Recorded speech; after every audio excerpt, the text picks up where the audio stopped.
up at number 5, the recurring dream. And this story from Reddit user Just Another Gamer is a visceral and horrifying reminder that lingering in the deep recesses of the human mind are some truly perplexing chemical reactions that we can't even begin to comprehend. Have you ever had a recurring dream? Ever thought, what the hell is this all about? What does it mean? Wow, yeah, this person is still asking the same question. As the story goes, Just Another Gamer is an avid cave diver, and since about the age of 6, they explored the unknown caverns across Florida. When they were around 7 or 8 years old, they started to have a strange recurring dream. In the dream, they were exploring a cave and made their way through a little hole in the bottom. Inside was a 10 to 15 foot long corridor a few feet in height and a bent red stop sign at the end, like someone had ripped it off and tossed it inside. As they'd make their way through the corridor, it started descending, quickly opening into a large vertical chamber with a path leading down in a corkscrew pattern. Then things would get blurry, but they'd remember the image of trash scattered around the walls, things writhing in the distance, strange things, animals and corpses maybe. Amidst them, they'd see their own family, each one of them being tortured and killed, but in the dream, all they could do was scream. Our narrator had this dream for years and years, always the same thing, until 7 or 8 years later, when they were around 15, they went on a caving trip with their father, a place called Dog Drop out in the Tampa Bay area. While when they were descending on a 30-foot rappel, they felt a strange, familiar feeling.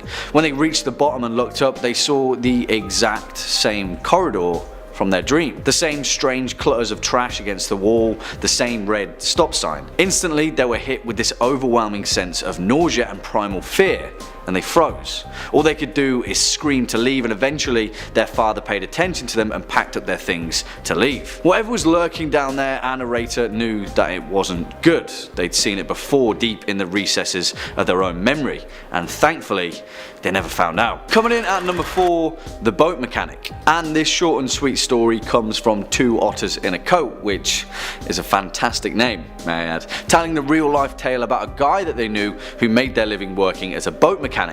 Now, random acts of violence are a different kind of fear, but this one takes it to a whole new level. As the story goes, one Saturday their friend, the boat mechanic, was working alone in their workshop, making some final repairs to a boat that had been brought in. Suddenly, out of nowhere, the mechanic wakes up and he's on the ground. Now, he knew that there was water beneath him just before he's working on a boat, so he assumed that he'd been electrocuted and the shock had knocked him away unconsciously. The strangest part is that he could vaguely sense someone behind him, so he started yelling for help, letting them know that he'd been electrocuted. Whoever was behind him turned and left without a word. He keeps screaming for help until eventually a neighbouring business heard his pleas and came to his aid. Later on though, once he'd been seen by the nearby hospital, he discovered from the police that he wasn't electrocuted at all. According to the police, someone had entered his workshop while he was working and hit him on the back of the head with a mallet from his own toolbox, and nothing was stolen from the shop. Now, this person was never caught and CCTV wasn't clear enough to identify the perp,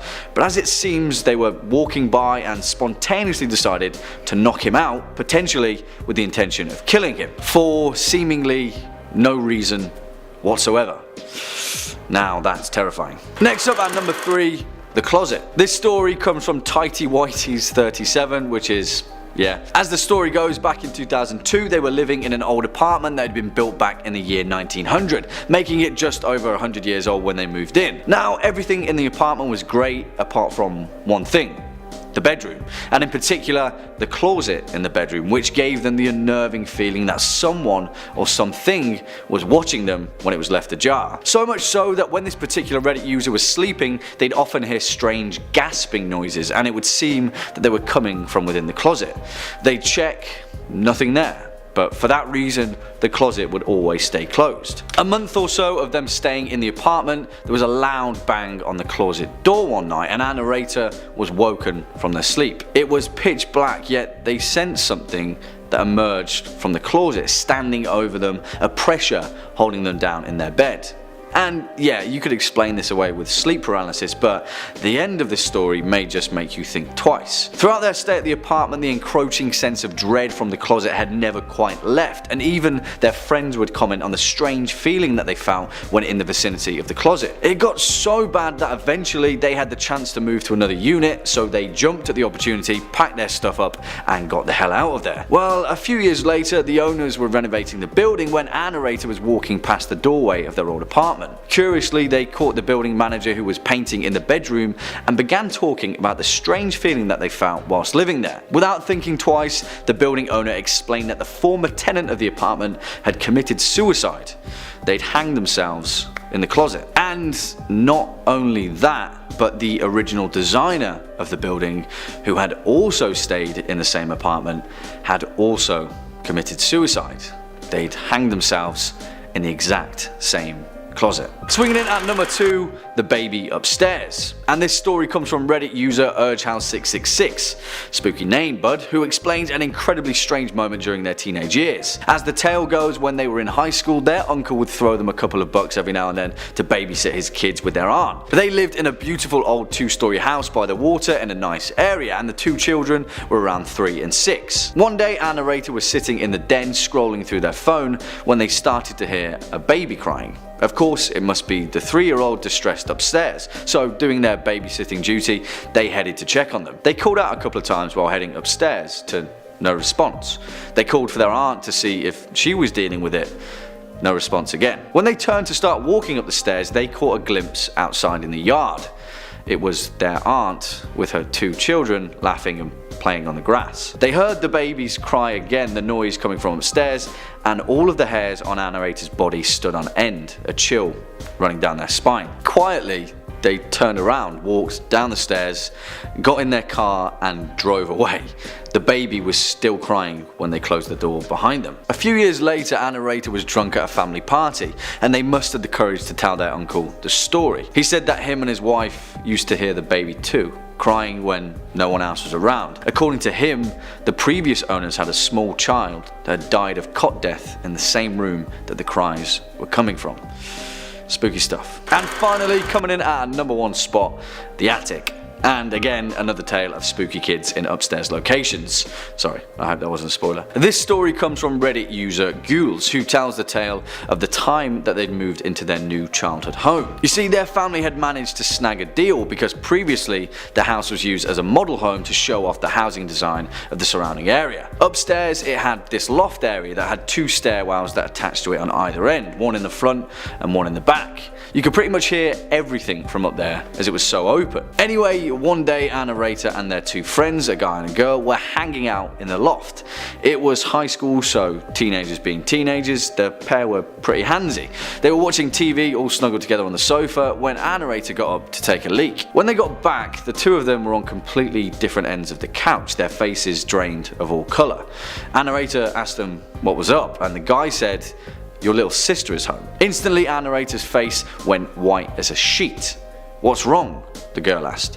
You see, our narrator didn't have a little sister, and he asked them what made them think he did. They replied that they'd heard her and then they'd seen her, but for all they knew, no one was in the house.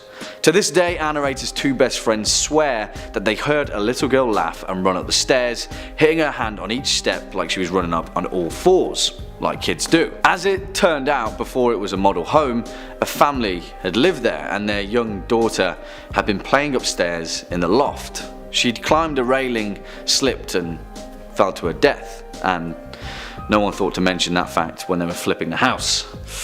No wonder they got such a good deal. Number 5, hit and run. A hit and run is probably in the top 5 lamest things that can happen to you. Simpsons Hit and Run, however, fantastic. Someone hits your car and then doesn't have the decency to pull over and check in on what's wrong. Even more frustrating is to know that you'll probably never get to find out who did it unless you have the army of the internet on your side. A Reddit user named Meatheaded had experienced a hit and run, and frustrated and at a loss, turned to Reddit to try and find some answers with what little evidence he had to offer. When he posted a picture of a broken headlight to r/what is this thing, he probably didn't expect as much of a response as he got, as it was kind of an odd question. But some 400 comments later, and Redditors had managed to accurately find the model of the car down to the make, model, and year, and all of this just off of a bit of broken plastic and glass. Meatheaded then took the information and ran it through a database and found a 91 gray Cadillac that had been reported stolen. Meatheaded sent the data over to the traffic crimes unit of his local police department and were able to corroborate the data to track down the missing car and the suspect. Again, all just on a blurry photo of a broken headlight, which is downright incredible. Not only did they manage to find the car, but they also managed to connect it to a theft, busting 2 crimes with 1 post. Most Reddit posts don't get nearly that lucky. At most, you're getting a few upvotes, not solving a crime. And if you've got a love for scary videos, my friends, let us know. Subscribe to catch more of them every day, twice a day. Let's keep going. Number 4, phone scam. Now, not every crime has to be a grim one. Sometimes it's as simple as helping somebody get out of a scam. In 2019, an anonymous Redditor posted a complaint to the Reddit Bureau of Investigation subreddit, complaining that he had been scammed while trying to sell his phone privately. The Redditor had been in a bad situation, in dire straits, needed some quick cash, and was selling off an old phone to someone he'd met on a local listing site like Craigslist. He met the customer, who asked to meet late at night. Not thinking too much of it, the Redditor obliged, only to have his phone swiped quickly, and when he noticed the money he'd been given, he noticed that it was all counterfeit bills. Frustrated and scammed, he was helpless with no idea what to do. A Redditor reached out to the original poster and helped them track the number that he was given to contact the scammer. They searched through and found that it belonged to a 75-year-old man who didn't quite add up.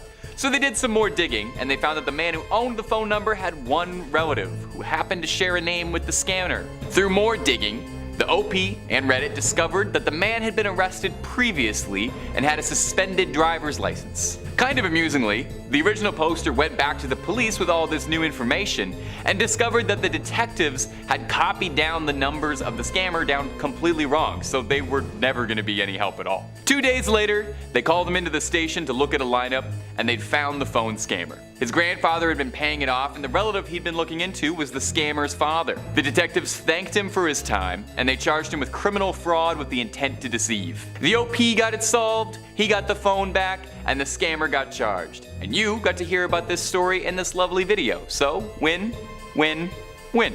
Number 3, hit and run again. In August of 2018, a woman went out for a bike ride and tragically was struck fatally during a hit and run accident. There was nothing to tie a perpetrator to the scene, no cameras, no footage, no security footage.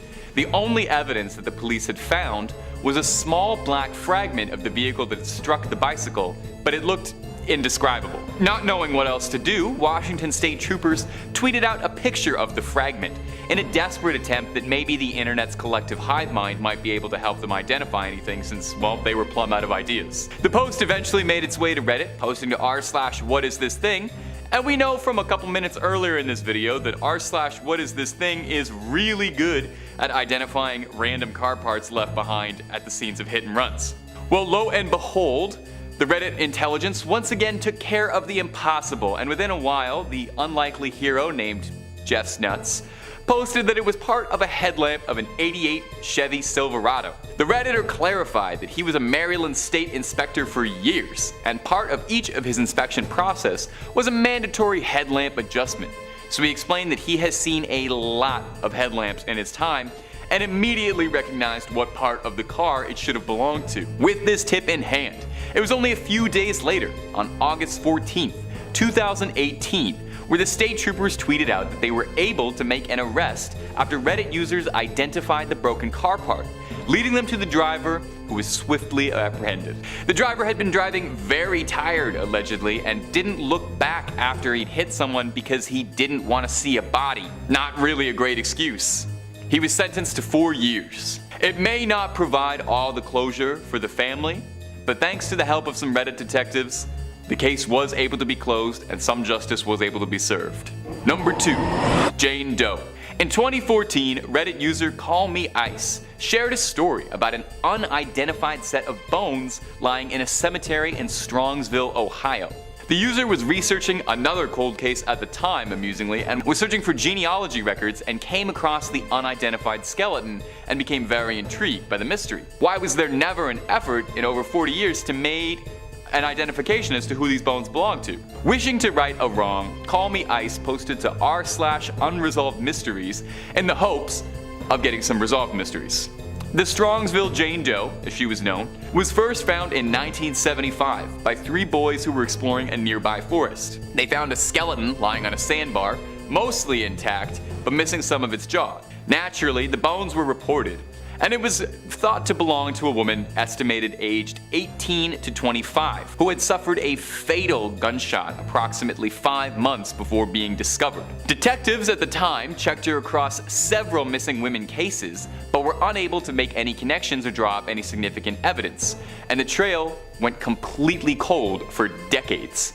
Until 2014, when Call Me Ice started to look into it. Call Me Ice got in touch with the cemetery and managed to get access to the original autopsy files and a photo of the skull. She sent it over to a digital reconstruction artist, who then made up a mock-up. Now, nothing too much happened for a while, until in 2016, the forensic artist who had done the reconstruction came across a listing on the NamUs website, that's the National Missing and Unidentified Persons System, of a woman named Linda Pagano, who had disappeared under mysterious circumstances around 1974.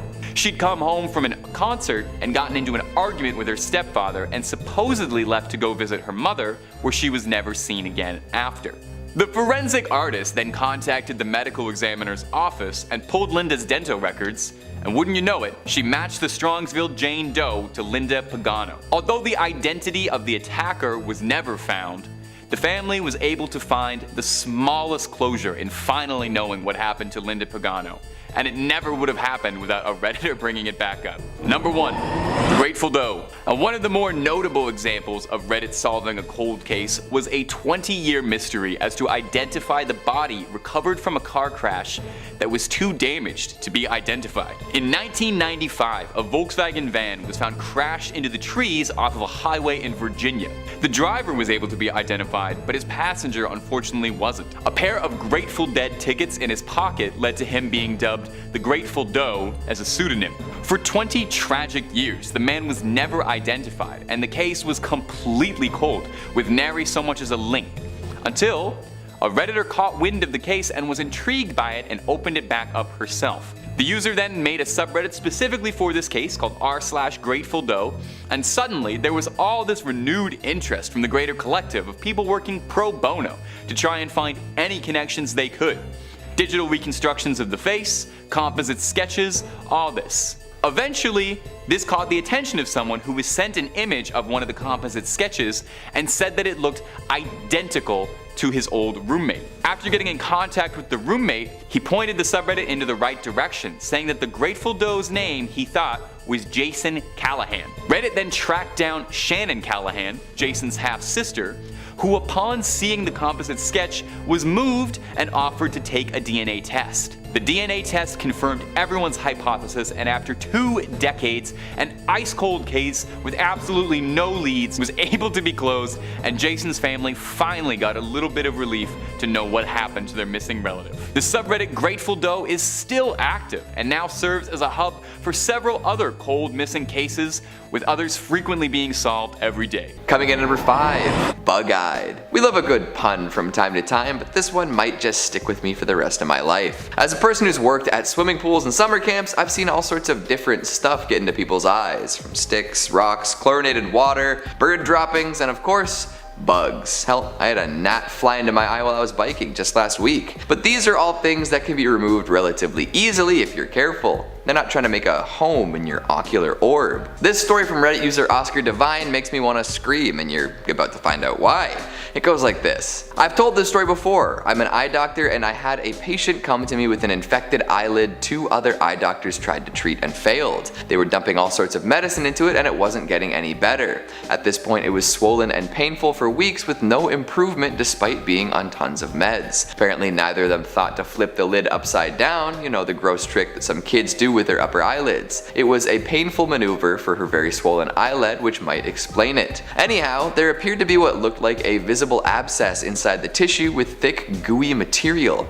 I thought I'd give it a nudge, and I saw it move. This wasn't an abscess, it was something else. I managed to remove it quite easily in one whole piece. It was a fly larva. The patient told me that she had a bug hit her in the eye a few days before she got this infection. I removed the larva and within 2 days the wound closed and she was 100% recovered on basic antibiotic eye drops.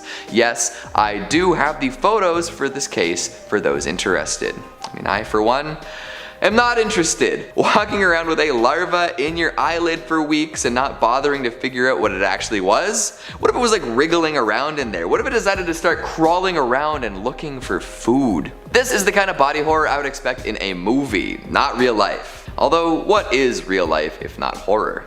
Let's keep moving. Coming in at number 4, we've got some unwelcome tenants. This is a personal fear of mine played out right before someone's very eyes. The idea of a silent, sneaky, and altogether uninvited individual deciding that the nooks and crannies of my home are free real estate just drives me nuts. And the worst bit is you're living in blissful ignorance of this until something finally sticks out and other patterns reveal themselves.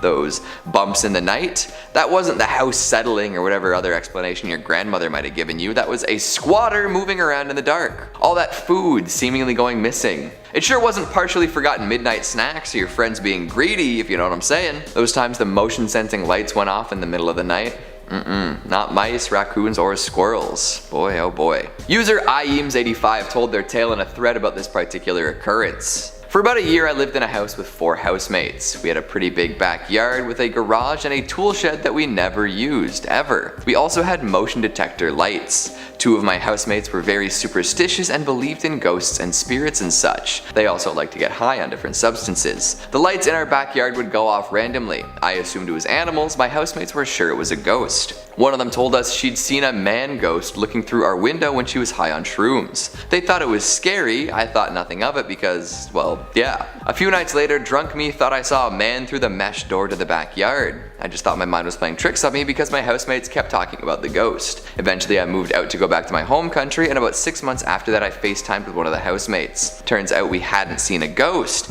A homeless man had been living in our tool shed for God knows how long. Gave me the creeps for sure. All this happening pre-pandemic is horrific, right? But imagine it happening now. You're always home, and they have smaller windows to get out of their hiding spot. What if somebody died while in your home because they couldn't get enough food or couldn't get outside and you didn't even know until you smelled something funny? That's not an experience I ever want to have. Coming in at number 3, we've got pus brain. Not 2 words you really want to see together, right? Well, just listen to this story from user Slappy McSlappenstein. It speaks for itself. When I worked in healthcare, I had a patient who got a sinus infection. He stopped taking his antibiotics after a few days because he felt better. His sinus infection came back with a vengeance. When he got to the emergency department, he was presenting with stroke symptoms. The infection had spread to his cranial cavity. There was so much pus that it was twisting his brain. No one thought he would survive the surgery. The family was advised to expect the worst, but amazingly he actually survived. He ended up needing 3 more surgeries to wash out and spent almost 2 months in the hospital. So take your full dose of antibiotics, people. How are we feeling about this one?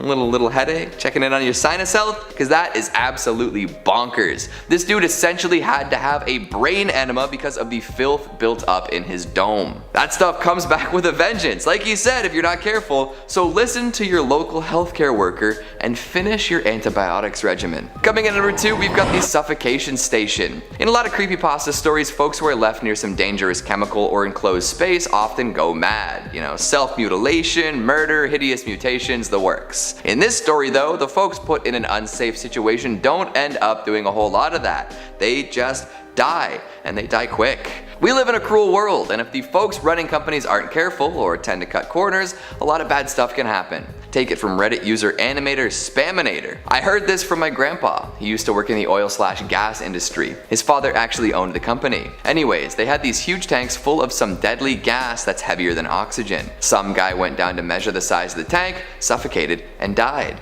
Another guy found him at the bottom, wanted to help him, and he went down after him, suffocated, died after falling off the ladder down. Third guy does the same. Eventually, my grandpa finds 3 dead bodies at the bottom of a large tank, all having suffocated on this toxic gas. They have vents in these tanks now, which is good. Yeah, the poor grandpa. Imagine strolling into work and discovering not 1, not 2, but 3 dead bodies all because of an invisible assailant that robbed the oxygen from their lungs. And finally at number 1, we've got the Outback Backpack Killer. If I was ever to visit Australia, I would be on the lookout for killer animals, bugs, and temperatures. In fact, killer people probably wouldn't even cross my mind. However, as this story shows us, murderous lunatics can be anywhere at any time. User Passometer has this story to tell. I met a guy who had been traveling Australia with a couple friends, hitchhiking around as many of us have done. One of his friends told him that they were near his distant uncle's house, whom he'd never met before. He got a phone number from a family member, and as they had hoped, the uncle offered them a place to stay. He picked them up in town and drove them out to his rural property way out in the bush. They said he seemed like a pretty normal guy, friendly and cheery. When it was time to set up a place to sleep, the uncle took them to a closet that was totally full of sleeping bags and bedrolls. They didn't think much of it at the time and all grabbed the kit and set up on the living room floor. They stayed a couple days and nothing out of the ordinary happened, but afterwards the uncle drove them to the bus station and they continued on their way. About a year later, the man was arrested and charged with several counts of murder.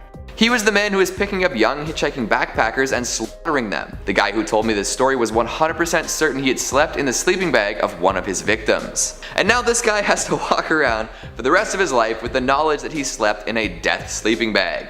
Definitely the kind of story that ends up as the central focus of a true crime podcast. Number 5. The Walking Dead. My first true tale of phantasmic terror comes to us from Reddit user Jalcott. Answering a question posed in the thread, nurses and doctors of Reddit, what's the weirdest and most paranormal thing you've ever experienced? Hospitals already seem pretty haunted as is, so it's no surprise that there was so many good answers. But Jalcott stood out. Take a listen. I'm a psychiatric nurse, and early on in my career, I worked at a residential mental health facility. One of our residents was an elective mute, which means that he didn't talk, but there was no medical reasoning as to why. He had spoken earlier in his life, and in fact seemed quite normal back then, with the exception of being close to 7 feet tall. He'd been raised in the Deep South and joined the army when he was 19, but one night he vanished. He was declared AWOL, and eventually he was declared missing, and later officially declared dead. However, 10 years later, a 7-foot-tall man walked into a Virginia hospital ER in my part of the Midwest and said to the receptionist, "My name is Marion Deschênes, and I've been dead for 10 years. And according to the Redditor, those were the last words he ever spoke to anyone. He had shown up to the hospital covered in dust and wearing an old uniform that he'd been wearing the night he vanished. His social security had not been used at all, and he had no ID on him whatsoever. However, via fingerprints, they were able to identify him. The family was notified, but they said they had already grieved their lost man and that whoever was claiming to be him simply wasn't, and asked to never be contacted again." The nurse went on to add that Marion would pace all day, every day, moving his mouth in a way that looked like he was muttering to himself, but nothing came out when he moved his lips. He had an unnerving habit of throwing his head back with his mouth wide open as if he was laughing hysterically, but not so much as a breath could ever be heard. The nurse said she tried talking to him almost daily, and he would appear to listen, but only react by periodically throwing his head back in that laughter-mimicking way of his. Various medications and treatment plans were pursued, but nothing ever affected him. Therapy was tried as well, but all that would happen was Marion would just grin and start pacing again. She goes on to say that on her last day, she saw Marion pacing in the parking lot, throwing back his head to laugh. She closes by saying all those years she'd wondered, was he a ghost? And all those years later, she still doesn't know. Click through and listen to as many top 5 scary videos as your ears can handle. Moving on. Number 4, the things that go bunk in the night. Now you would never ever believe this, but our next story comes from Reddit as well. A similar thread, a similar question. What's the most paranormal thing you've ever experienced? Lots of good ones to pick from, but this one from Mad Rampager really stood out for me. I used to be in the military. The training camp bunk that we lived in was said to be haunted. Occasionally, our stuff would go missing and reappear in weird places, like under our bed or inside a bag that we'd zipped up and stuff. No big deal, right? Weird things happen, and I mean human error and all that. Well, then came the instance that freaked everybody out. It was night after lights out, and my friend was on his phone texting his girlfriend. Most of us had been drifting off to sleep and we were lying on our beds when suddenly my friend heard the shuffling of feet from the corridor. So, thinking that it was our sergeant, he quickly hid his phone under his pillow, rolled over on his side, and tried to get to sleep. What happened next still chills me to the bone to this day. While he pretended to sleep, he heard someone right behind him at the other end of the bed saying, "Don't worry, you can continue to pretend to sleep." I could have dismissed this as a figment of his imagination, except me and 5 other people around him heard it. Creepier still, there was no one there. and weirdly it sounded like the voice of a young girl that had said it. For reference, our camp was in the middle of an island and was set up away from the main admin building. The island had been closed by the government for army training purposes for the past 15 years, so there were definitely no civilians around, let alone any children. To make matters freakier, when we came back from our weekend home leave, there was a bunch of hair on his bed, neatly bundled up, long and jet black, and underneath his pillow was a note. Remember me? Now, as I said, we're in the middle of a forest, in the middle of an island, and at that point in time, there were no female recruits whatsoever on the island. Our bunks were locked for the weekend, and the duty sergeant had no idea what had happened. We never spoke about it again after that night, and it still chills me every time I think about it. Number 3, old friends. Our next story is from a Reddit thread asking, "What's your ghost story?" And I gotta point this one out just because it was too funny, but the original poster included the title in brackets, "Serious?" to deter any would-be paranormal pranksters. Just serious ghost stories, please. Luckily, Redditors obliged. User Barbed Cats shared this terrifying tale. When I was 37, I went to my high school reunion. I flew into the nearest airport and rented a car. The distance was about 35 miles through a very rural and almost abandoned part of the country. About 3 miles outside of town, I see someone on the side of the road flagging me down. Up in the North Woods, no one ever leaves someone else stranded, and it would turn out that the guy standing there was somebody I'd actually been to school with, my old friend Jim. Jim gets in the car and we start talking, catching up. I hadn't seen him in 20 years, but he still looked the same, maybe just a little bit older. We get to town and I ask him if he wants to come to the reunion with me and have a drink. He says no, just take me back home. Jim's parents had lived only a few blocks from my grandmother's, and I turned in that direction, but he said to take him to the part of town that really was just the outskirts, up by the fairground and the cemetery. There was a mobile home park out there, and I figured that must be where he lived. When we reached the end of the turn, he said, "Just drop me off here. It was nice to see you again," and he walked off into the night. So I went to the high school reunion, met up with some old classmates, and we start to talk. Now please understand me here. I am stone cold sober, nor do I ever take anything harder than soda. Tired after a 13-hour flight, but I was completely sober. As we were talking about who was showing up and who wasn't, I mentioned to my old classmate that I just picked Jim up a few miles off east of town and had dropped him up by the fairgrounds. Now for some reason everyone got really quiet. Even the guy belting out karaoke stopped, and my cousin went white as a shirt. Barb. Jim died 8 years ago. Rolled his car. I start to feel really dizzy, and I go out to the car to take some deep breaths and decide whether or not I'm going crazy. And there on the seat was a newspaper printed 8 years ago containing Jim's obituary. I still have that damn paper. Every now and again, I take it out to stare at it, and I still wonder just what the hell happened that night. Number 2, Ghost on the Line. The next story comes to us from a thread asking law enforcement officers of Reddit, what is the creepiest call that you've ever been on? We get a very creepy answer from user Smokey Bonaparte sharing this creepy little tale.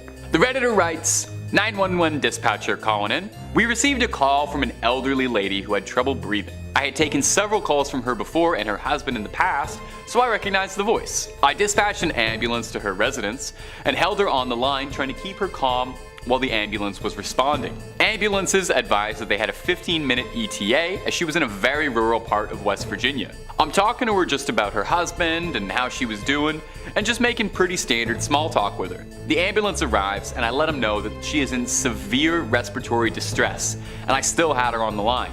I let her know the ambulance is coming to her door to go answer the door, and she says okay and hangs up the phone. Oh, that's pretty normal, right? Well, here's where it gets very weird. The EMT and paramedic on scene call back about a minute after, and they say that no one is answering the door. We have a sheriff in the area pulling on scene about that time. The sheriff unit confirmed the address and he's breaching the door to make access to the PT. 5 minutes go by and the paramedic on scene radios to ask me who called. I tell them it was the elderly woman who lived on residence. He tells me he's going to call this in and he needs to speak with my shift supervisor. We get him over to the supervisor and the supervisor confirms the same information I relayed, that it was all correct, and asks what's going on. Apparently the old woman had been dead for a while and was already in full rigor mortis. They thought I was wrong on the caller, but the other dispatchers played it back for them and confirmed it was the old woman who called. The ambulance transferred the hospital and we got the same calls and disbelief from the doctors. But I took a call from a ghost that day. Number 1. Uninvited guest. Closing off our list is this story which chilled my spine like Sub-Zero. Coming to us from user Parole Model, which, hey, by the way, love the pun. It was from an Ask Reddit thread asking, what's the creepiest thing that's ever happened to you? Lots and lots and lots of good ones, but this one took the cake. So lend an ear. I used to visit my friend at her house out in a rural farming area before she moved. I'd sleep over a lot and we'd just hang out and draw. I usually slept in the living room and on the couch, and there were 2 mirrors in the room that were fairly close to the TV. When the TV was off and I was walking by, I started seeing shadows move behind me. I thought it might just be something off the TV screen, and then one evening I walked into the living room to get my sketchbook so I could sketch in her bedroom. I bent over and picked it up, stood up straight, and I looked in the mirror and saw a man behind me. A man standing in the hallway leading to the living room. He was average height, bald, and a bit old. I turned to look at him and no one was there. I turned to look at the mirror again and he was gone. I felt more than a little spooked. Another time we were just sitting in the living room and we heard what sounded like a kid's footsteps running across upstairs quickly. She had 2 adult siblings, but they were out at work leaving us all alone. Around that time I decided to sleep in my friend's room instead of the living room, only to wake up in the middle of the night to see 4 posters slowly get peeled off the wall. No, it wasn't just them falling and dragging each other down. It looked as if someone was carefully unsticking the tape and removing them. The next morning my friend put them back up saying, well, I need to get some better tape. She and her family eventually moved out because they couldn't afford to keep living there anymore. We'd never really talked about anything that had happened in that house, as if talking about it might actually make it worse. But after she moved, I finally confronted her and said it. I said, dude, your house was haunted. I hope you knew that. She replied, yeah, we knew it was. Some guy and his granddaughter used to live there, but he took her life and then took his own. So it was probably them or something. I never told you because I didn't want to scare you. Later, she would dig out a copy of a news article she got from a local paper about the crime. The picture that went with the article was the exact man I saw all those years ago.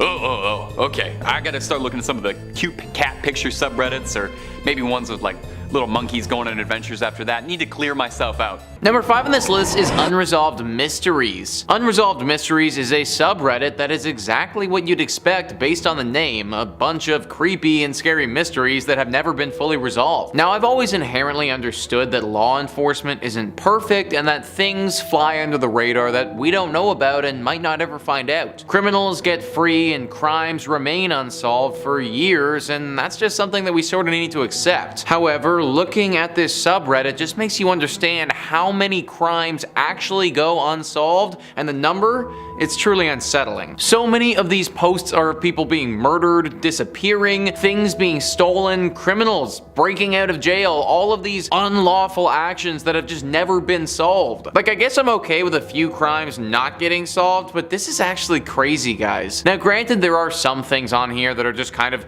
cool mysteries, like artifacts that have gone missing and stuff of that nature. But most of the posts here are super dark and really make you question the law enforcement that we have in place right now. Just scrolling down through this subreddit, here are some of the topics that I'm talking about. We have assassination, then we have skeletal remains getting found, then we have a Jane Doe being found, and then it's a disappearance, then it's 6 unresolved murders. Like, this is some seriously dark stuff, guys. Honestly, I'm not praying before I read this subreddit, I'm just praying in general that law enforcement can start solving some of these things. Number 4 on this list is 2-sentence horror. 2-sentence horror is a subreddit for those of us with particularly short attention spans. Considering I fall into that audience, this subreddit really spoke to me. The rule here is pretty simple. Give a horror story in 2 sentences. Sounds impossible, right? Well, you'd be surprised how scary some things can be in just 2 sentences. Let's read off a couple. List Dexit12345 writes, for 3 weeks I was trapped in that cave, forced to eat my friend in order to survive and see the sun just one more time. As I looked at the sky, there was a searing pain and then a darkness I would never escape from. Shouts from both sides says, I heard a loud crunch as the dentist was performing my clean. He started screaming at whatever had hatched in my mouth, lashed out at him. Puzzleheaded by 9973 says, you said I want a lifetime supply of chocolate. This is only 1 chocolate bar. I said to the person running the contest. I meant your lifetime, he said, pulling a gun out of his jacket. So yeah, that's the type of stuff that we're dealing with on this subreddit. Out of all the ones on this list, I find this one to be the least scary and kind of the most entertaining. If I had to recommend you check out any of them, then this would probably probably be my subreddit of choice. Number 3 on this list is the glitch in the Matrix. The glitch in the Matrix subreddit is a subreddit where people share extensive stories about how we could potentially be living in a simulation and how they have witnessed a glitch. These things can get very weird, and if you believe the stories that are here, then they truly make you question your actual existence. We're talking about time loops that people get stuck in, things glitching positions, people teleporting to different places, things going very wrong that defy the laws of physics and are very reminiscent to that of a video game just totally glitching. Let's read off one of these glitches to give you guys an understanding of what I mean. This one comes in from Ragnar, and they say, alright, so this is a very minor glitch, but it's messing with my head, so here you go. The other day I had my younger sister and 2 nieces over for dinner. While eating, I took a picture of us all and then took another picture maybe an hour later while sitting in the living room having dessert. Now on the first picture, my sister's shirt is very clearly a peach pink color, but on the second picture, it's a dark mint green / turquoise color. Now I confirmed with everyone that she did not switch shirts, and you can clearly see that it's the same one / cut. I thought maybe the phone camera was off or there was a filter causing it, but everyone else's clothes look the same, so that doesn't make any sense. None of us have any idea how she's wearing different colored clothes in these 2 pictures, so who knows, maybe I've had my first real glitch. This is a super minor glitch, but it's things of this nature that just don't make any sense at all. If you actually believe what these people have written, then it really does start to make you wonder, are we truly living in the Matrix? Number 2 on this list is creepy Wikipedia. This subreddit is definitely up there as being one of the weirdest online. The whole goal of this subreddit is to find the creepiest and scariest Wikipedia pages in the world and then share them with the world. Wikipedia pages that frankly we probably don't ever need to see. Let's just go down a little rabbit hole here of Wikipedia pages that you might find if you visit this subreddit.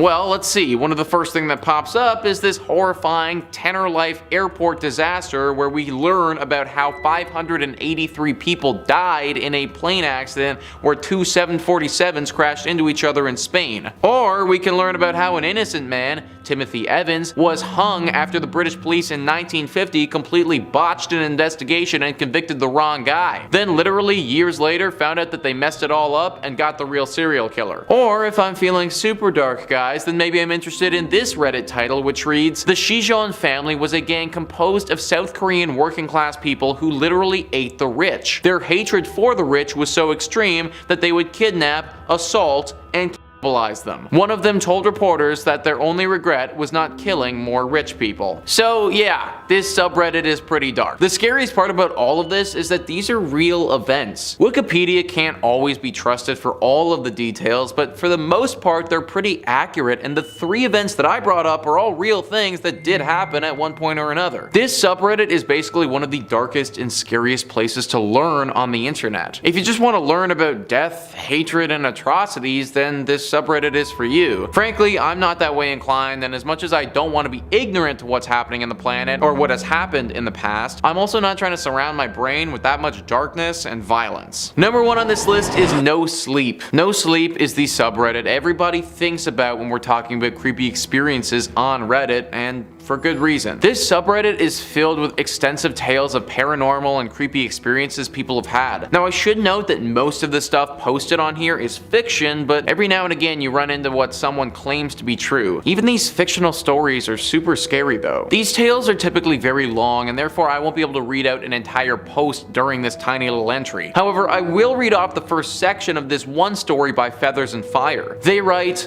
I lazily flicked the last watched video away, a cat wearing a helmet fashioned out of a melon, and a live feed takes its place. It's dark, with torches or headlamps making almost a strobing effect in some crusty old building. Ghost hunters or something like that? Not my thing. I raise my finger to scroll again, but at the last second, something catches my eye that stops me dead. The camera pans past a black and white framed photograph on the wall. It's my grandparents on their wedding day. I sit stock still, watching intently as the camera moves forward. I would recognize that photo anywhere, having examined it countless times as a child visiting their farmhouse. It was my favorite picture out of any hanging on their walls. Now that story, as you can guess, probably doesn't end as a fun and warming tale of this person's grandpa and grandma. It was a very well written post for sure, and gets very dark and scary very soon. If you decide that you want to read the full thing, then just be aware that you may not be getting a ton of sleep tonight. Just a warning.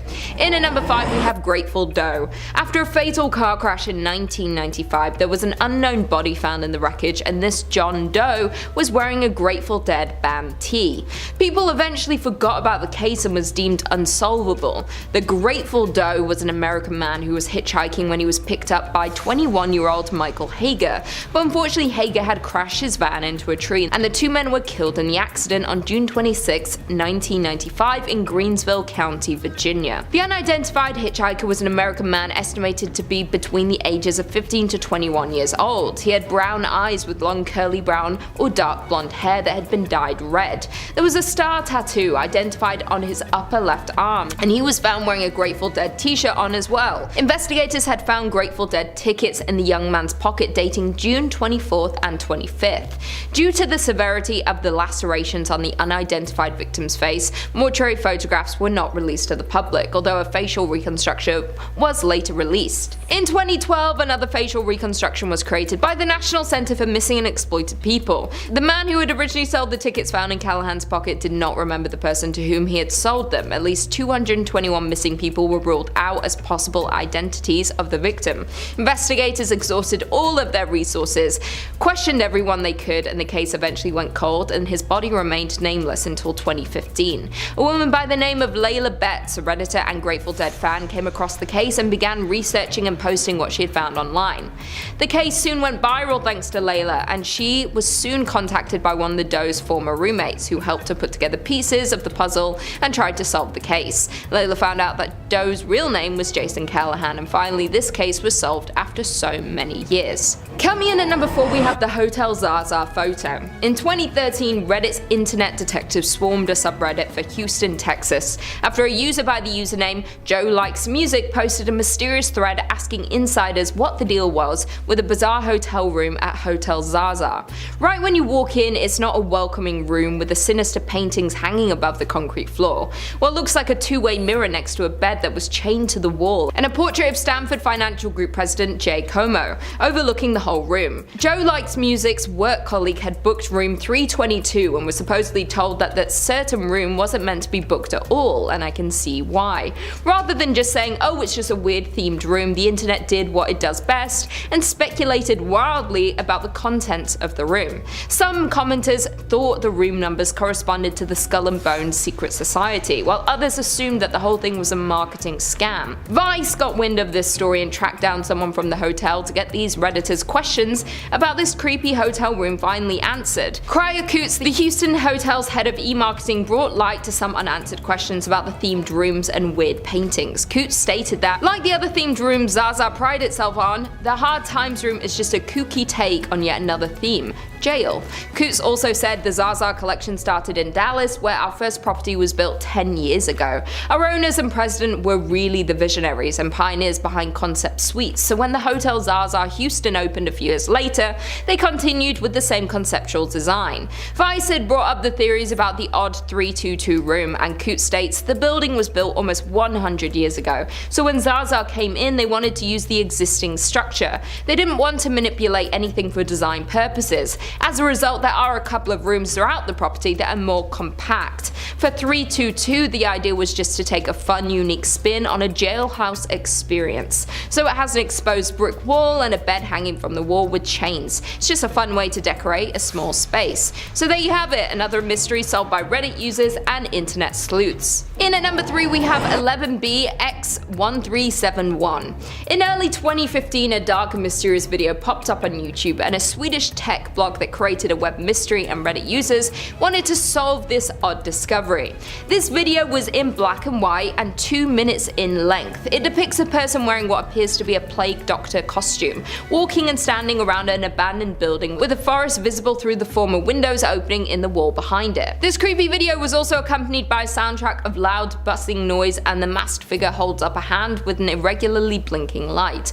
The film did not have any credits or any claims to ownership, and also contained many commonly used ciphers and encryption messages found hidden in the video and its sound spectrogram, as well as images of tortured and mutilated people. This creepy video soon went viral, and Reddit users started to try and figure out more about this mysterious video. Most of the messages were decoded by participants in an ongoing Reddit thread, and the images sourced to notable murder investigations such as the Boston Strangler. These videos have been interpreted interpreted as implying a threat of bioterrorism against the United States, although it has also been speculated that the video is in reality a prank, a viral marketing stunt for an upcoming film or video game, or even a student film. Many were trying to find the origin and creator of this odd film, and it was found that John Erik Kreibleichler, the founding editor of the Swedish tech blog Gadget ZZ, received a DVD in the mail of this mysterious video on it, and when he couldn't decode the video, he posted it in his blog. John Erik wasn't the first to make this video public. Internet sleuths soon found a user account identified as AETBK, who had posted it to YouTube. The account only posts on the site. When this video gained traction, this AETBK was identified as Daniel from Spain, and he claims that he was sent this video from a woman he didn't know who told him that she had found it on a park bench. Another earlier version of the video was found posted on the paranormal website 4chan. 3 months after it was released and the most of the hype died down, a guy named Parker Warner Wright spoke to the Daily Dot claiming how he was the guy who created the video.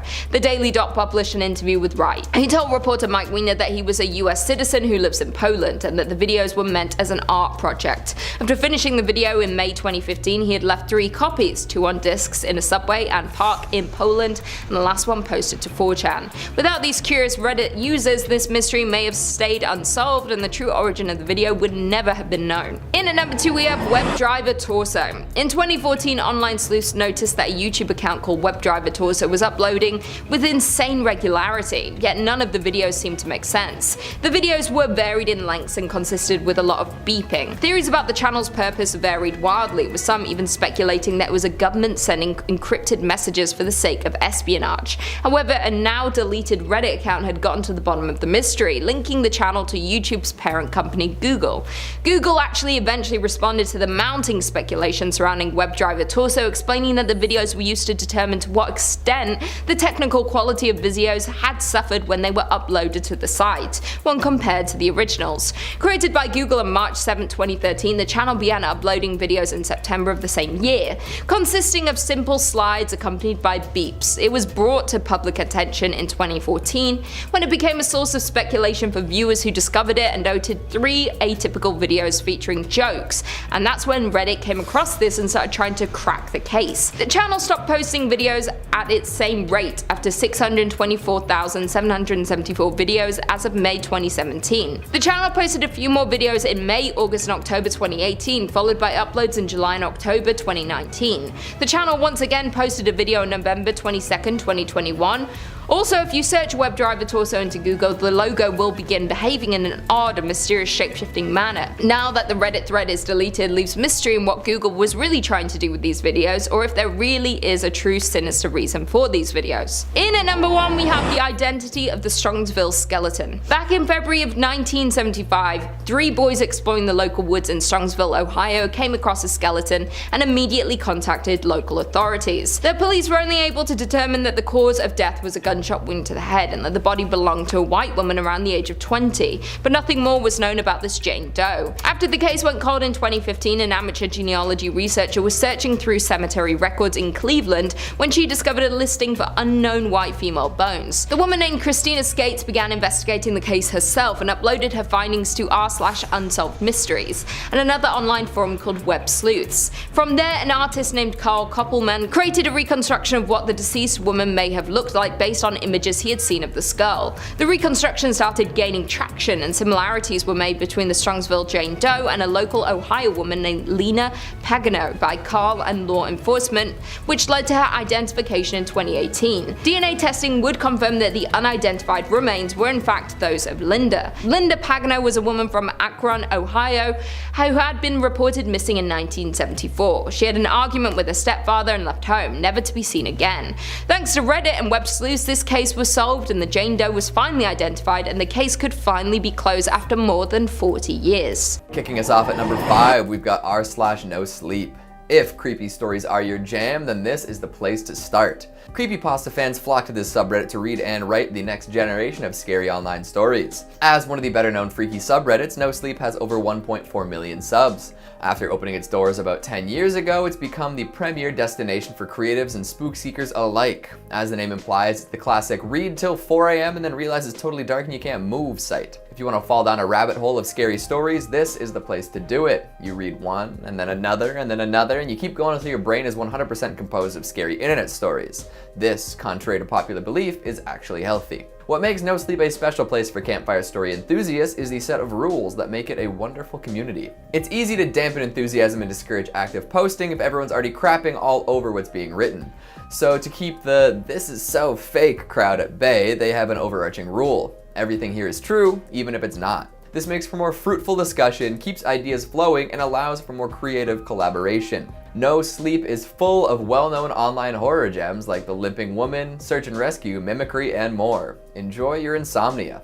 Coming in at number 4, we got r/paranormal. Now, if you've decided that fiction posing as reality isn't quite your speed, you can take a trip to the wild world of the paranormal. Investigators and enthusiasts alike gather here to swap tales of spectral encounters and really dig deep into the stories that others are telling. Unlike on nosleep, skeptics and the totally reality-centric are encouraged to get to the bottom of each post. Nothing is off limits as long as it's relevant and paranormal related. Here, exorcisms and cursed objects are discussed with photos, videos, and written accounts to back them up. Recently, we talked about a cursed statue that first gained notoriety on r/paranormal, which is a primetime example of the kind of stuff to expect.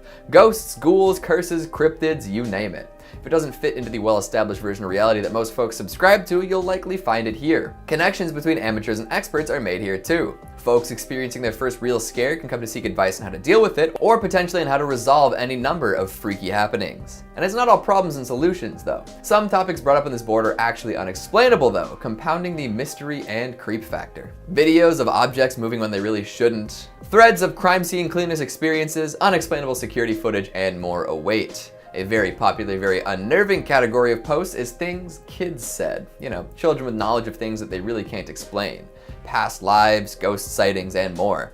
That's the last thing anyone wants to hear. Portents of doom from innocent youngsters. Hopefully they're not possessed. Coming in at number 3, we've got r/unresolved mysteries. So less mystical and more mystery this time. This subreddit is dedicated to all sorts of unsolved disappearances, unexplainable crimes, unbelievable happenings, etc. If you've ever watched a true crime documentary with a bunch of loose ends or read up on the many cold cases that are out there getting colder by the day, you'll know what this is all about. People leaving home and never coming back after being sighted outside a sketchy gas station. Families going on vacation and remaining away. Updates on famous criminals who have never been caught, the whole shebang. And while a great deal of mysteries involve missing people and conspiracies related to the functioning of well-moneyed celebrities, there are also some mysteries that are just plain strange. Prisoners who refuse to disclose their identity to anyone, remaining 100% anonymous. Investigations into the glitter industry, trying to figure out why Corbin Blue's Wikipedia page is so well translated compared to other more bankable stars. A thread of Redditors who vanished after asking questions that may have hit a little too close to home. That last one is particularly worrisome, especially if you're interested in stuff like this. Speculation is encouraged and folks should be ready to bring in evidence and research if they want to push their narrative. It's stuff like this that opens up whole worlds that you may have never known about, and maybe after falling down the rabbit hole, wish you avoided. I think the scariest thing about unresolved mysteries though is the large number of amateur podcasts it inspires. Coming in at number 2, we've got r/let's not meet. Have you ever read the missed connections section of any publication? How many of those do you think ended well? And how many were posted by a creepy guy who thought he was getting somewhere before whoever he was pursuing ditched? Sometimes you might get a ghost world scenario, but how well did that work out for everyone? Not great. r/let's not meet is based on the concept of another similar subreddit called r/let's meet. Basically a giant online classified ad board where folks who are really into an interaction with an individual can try their hand at meeting a second time. Sometimes it's cute, sometimes it's desperate, and often it can get a little weird. The weirdest of the weird might make the leap into the dark side and end up on Let's Not Meet. This is the place to post tales of your creepiest real-life encounters with other people. Let's face it, people are weird and bad. Not always, but everyone's got a story about a person they hope they never see again. Whether it's a bad time at a party or a first date gone terribly wrong, the world is full of freaks and creeps who don't seem to understand how socialization works. Stalkers, peeping toms, and overly aggressive barflies all find their homes here. And what makes it extra disturbing is the fact that people are told not to exaggerate. This is not a place to hone your story writing craft. Instead, it's a place to recount actual events as they happened, which, when you think about it, is much creepier than any scary story. Some of the most haunting stories involve people coming within inches of death. I've seen more than one post about someone being somewhere moments before disaster, running into killers moments before they take down their victim, seeing kidnappers and sexual predators scoping out targets, human traffickers canvassing for their next score. It's terrifying to consider how close we may all be to disaster when out and about. And the tales from Let's Not Meet are a chilling reminder. And finally, at number 1, we've got r/50/50. Heaven or hell, what's it gonna be? 50/50 is basically a long list of high-stakes coin flips. Guess correctly and you're no worse off. Guess wrong and you could be psychologically scarred forever. You're risking your sanity for fun. Each post presents you with 2 options, something nice and harmless, or something NSFW or NSFL. I didn't even realize there were tags for things not safe for life.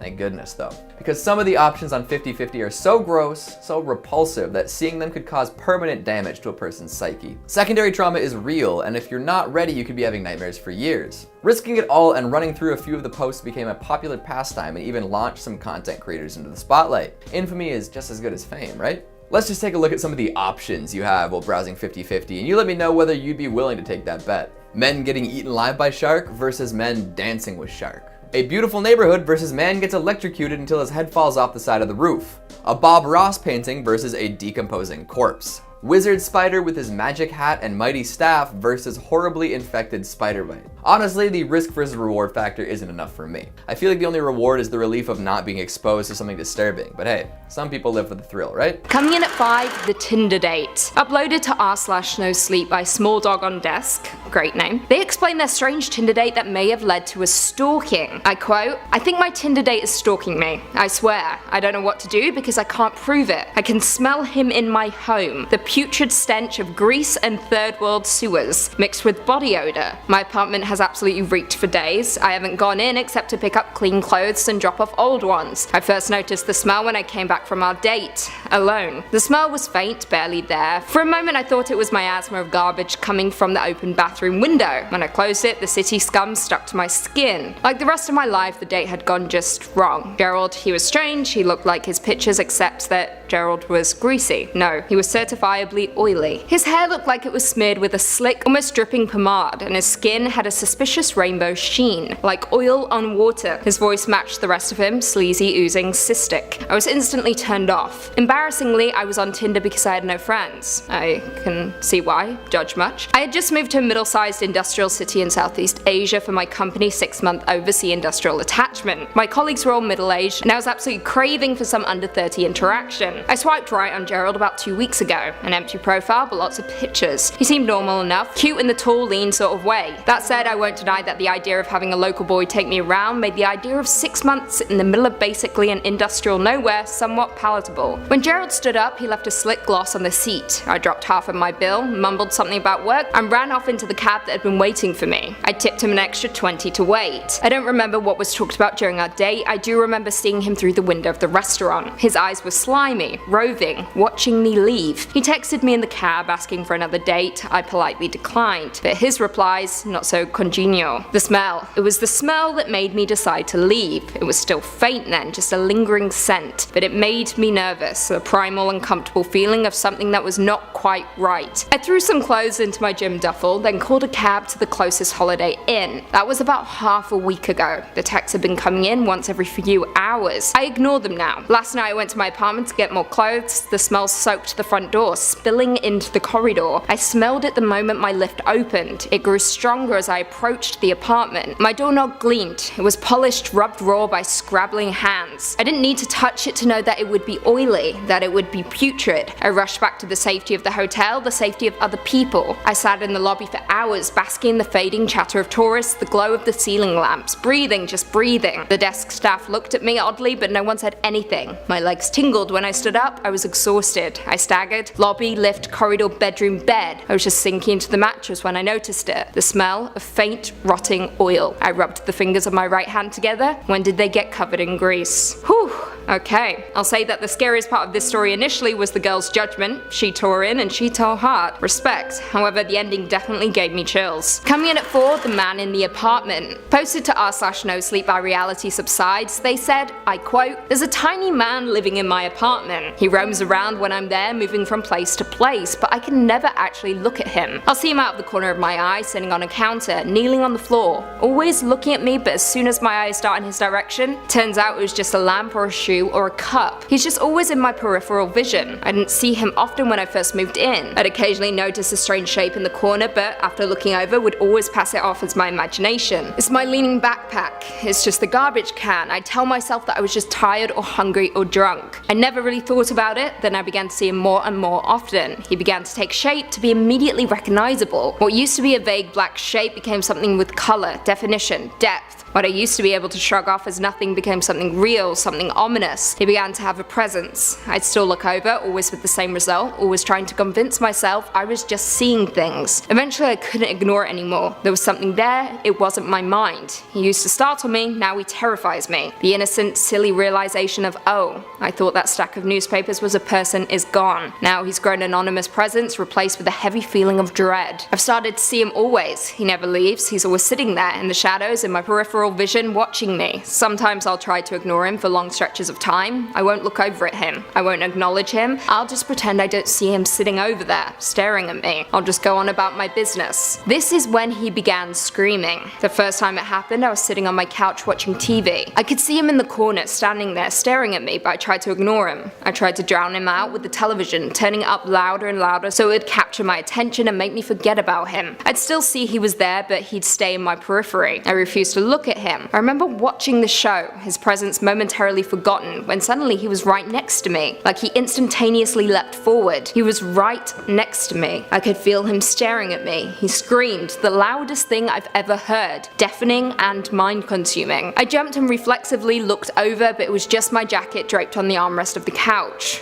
vaguely resembling the shape of a person. Heart pounding, I tried to return to the TV, but I could still see him there, standing in the corner, watching me. Well, this is absolutely terrifying. Tiny man in an apartment. Do you believe it, or is it all in his mind? Coming in at 3, the murder trial. Uploaded to Reddit by BottleWash. To r/AskReddit, they responded to the question, what's the scariest story you know that is 100% true? They said, I quote, this is an incident that happened to me about 10 years ago. I live in Melbourne, Australia. I was driving home from work one night around 9 PM midweek, so the roads were quiet. As I was driving downhill, I heard a sound that was like a jet engine roaring behind me. The next thing I knew, a car goes flying past me going twice the speed limit. It looked like a fairly old crappy car. Car started to get the speed wobbles, and then one of the tires came flying off and rolled at speeds downhill, whilst the car spun out and crashed. I stopped my car to make sure whoever was inside was okay. A guy got out of the car and looked over at me, then started moving extremely quickly towards me. I don't know why, but I hit my eternal locks on the car, which was fortunate because no more than 2 seconds later the guy started grabbing at the driver's side door and smashing on my windscreen, with his fists trying to get in. I'll never forget the crazy look he had in his eyes. I put my foot down on the accelerator and drove off back home. Now you may think the story is scary enough as is, well it gets worse. Let's continue. They go on to say, I decided to swap cars once I got home and drove back to see what was going on. I saw 2 fire trucks and about 4 police close to where the incident happened. When I got back to the crash site, the guy was no longer there, so I decided to head home. The next day at work, I was online bored reading the news when I found an article that shocked me. The article was about a guy who had been in a police chase for 1 hour and the police stopped chasing him because it was becoming too dangerous. Turns out the guy was high on meth, had stolen a car an hour drive away, and had been in a hot pursuit since. After crashing the car, the guy apparently crossed to the other side of the road and hailed the first car that appeared, which was a taxi. He got into the taxi and stole it. In the process, he pushed the driver out of the driver's side door and the driver got stuck and dragged at speeds. The driver died from the incident. I called the police and had a detective assigned to me. He fingerprint checked my car and got a statement. I had to testify in the Supreme Court as a key witness in a murder trial. The guy got 30 years and they told me that my testimony was one of the main factors in convicting him. Whoa, how terrifying is that? Remember, always lock your doors, you never know who you might come across down a quiet road. Coming in at 2, Grandma's light is always on. Uploaded to r/nosleep by Saint Entropy, they said, I quote, in one corner of my grandma's living room stood a lamp that was always never turned off. She would change the bulb every week like clockwork, waiting until the afternoon sunlight poured through the windows and filled the room. Even then she hurried, holding her breath until the deed was done and the lamp was back on. I would ask her about it once in a while. Each time she would smile softly, tussle my hair and probably change the subject. I didn't learn the truth until I was 13, the first time I turned off the lamp. I just wanted to see what would happen. Grandma screamed when she walked into the darkened living room, a plate of cookies falling from her hands and crashing to the floor. I could hear her praying under her breath as she raced to turn the light back on. Tears were shining in her eyes when she turned to me, her lips pressed thin. Without warning, she slapped me hard across the face. She gathered me up in her arms,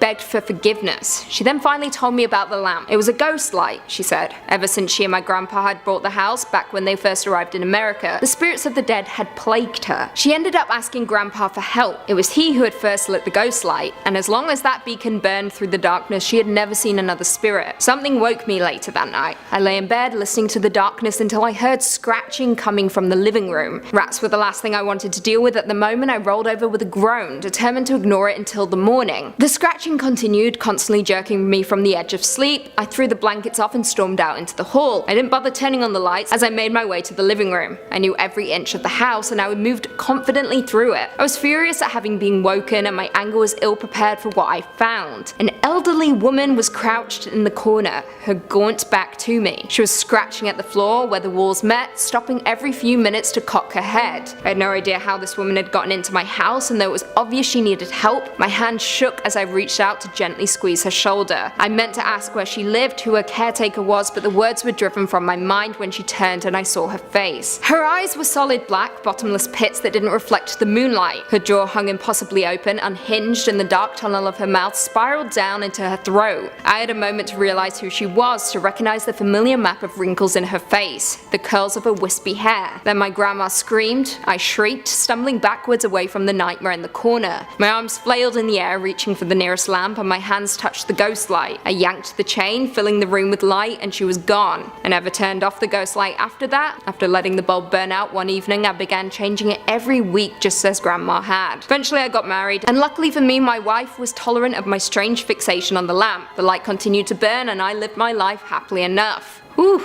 this one truly shook me. There's something about the supernatural that I just don't want to mess with. Keep those lamps turned on, folks. And finally, in at number 1, kidnapping. Posted to r/nosleep by Nix2307, they describe how 7 years ago when they were 12-13, something awful happened to them. I quote, "I was walking home from school. It was mid-June. I'd just parted ways with my friend and I had 15 minutes to walk by myself before I got home. I noticed while I was walking with my friend that I kept seeing the same red van along our journey. Now we usually go a longer way so we can walk with all our friends, but this red van just kept popping up. Now I didn't think much of it, I just thought they were different vans, but after a few times I decided to memorize the number plate. After my mum had told me to do so if I ever felt like I was in danger, or if something just didn't feel right. I parted ways with my friend and started on my journey home. I decided to take a route that's a little longer than the one I usually take just because I didn't feel comfortable walking through the park by myself, and I just had a bad feeling through the whole walk home like something bad was going to happen. I was only a few streets away from my home when the red van started to just crawl behind me. This man looked in his late 30s, early 40s, popped his head out and started to try and get my attention and started catcalling me. I remember looking at him and just telling him that I'm not interested and to leave me alone, but that just angered him. He started screaming at me, telling me to get in the van. I'll forever remember his teeth, those disgusting yellow rotting teeth. They were like something from an anti-smoking advert to scare people into quitting. I told him that I would call the police if he didn't leave me alone.